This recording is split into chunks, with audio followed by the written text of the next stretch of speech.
What is south India, what is north India? North India అనేది land locked place.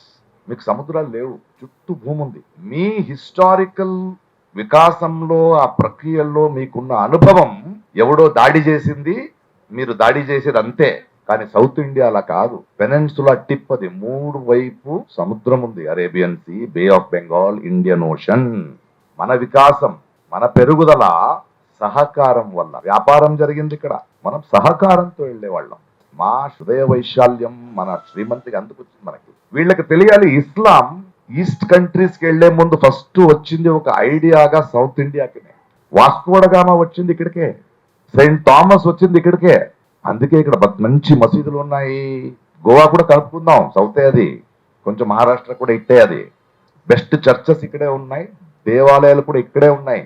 ఆయన కలిసి బ్రతుకుతున్నాం. అంటే ఎలాంటి వ్యాపారం చేస్తూ ఎదిగామంటే, రీసెంట్ గా ఒక సంశోధకుడు పాండిచేరి దగ్గర ఒక విలేజ్ ఉంది, అక్కడికి వచ్చి ఆడు వెళ్తుంటే అక్కడ పిల్లలు కొన్ని కాయిన్స్ తో ఆడుతున్నారు. అదేంటని చూస్తే దే ఆర్ రోమన్ కాయిన్స్. అంటే కొన్ని మర్చిపోయాం మనం.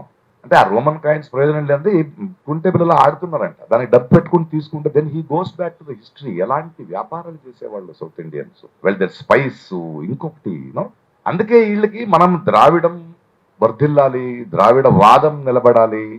మనది అహంకారం కాదు, గర్వం.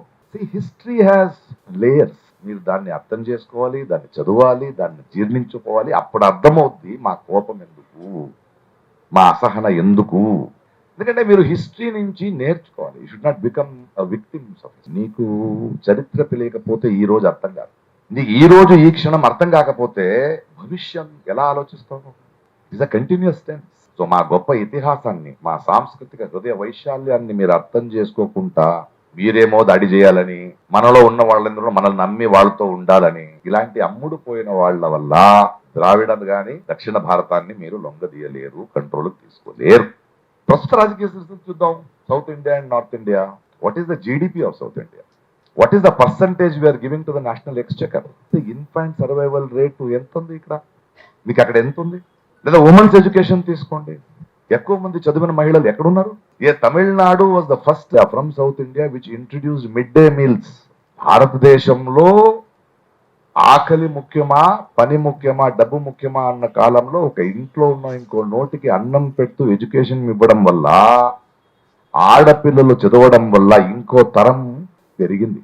ఇవాళ ఎందుకు మనం పాపులేషన్ ని కంట్రోల్ చేయగలిగాం? వైఆర్వి ఎందుకు వలస అక్కడి నుంచి ఇక్కడికి వస్తున్నారు? What is the importance of this country?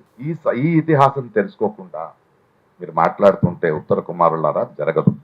ప్రస్తుత రాజకీయ పరిస్థితుల్లో మనకు కోపం రావాల్సింది, వాళ్ళు మనల్ని రాజకీయంగా ఫినిష్ చేయాలని చూస్తున్నారు. చూడండి, రాజకీయంగా మనం ఎప్పుడు పవర్ఫుల్ లేదు. సౌత్ ఇండియా ఒక యూపీ చాలు, 2 స్టేట్లు ఉన్న ఎంపీలు చాలు వాళ్ళకి. అది మనకు వరం కూడా, ఎందుకంటే వాళ్ళు రాజకీయం చేస్తూ ఉన్నారు, మేము పని చేస్తూ ఉన్నాం. They want south India to become a secondary citizen. అదే వాళ్ళ ప్రయత్న. Hindi language imposition is a direct attack on Dravidians. ఇది మీరు అర్థం చేసుకోవాలి.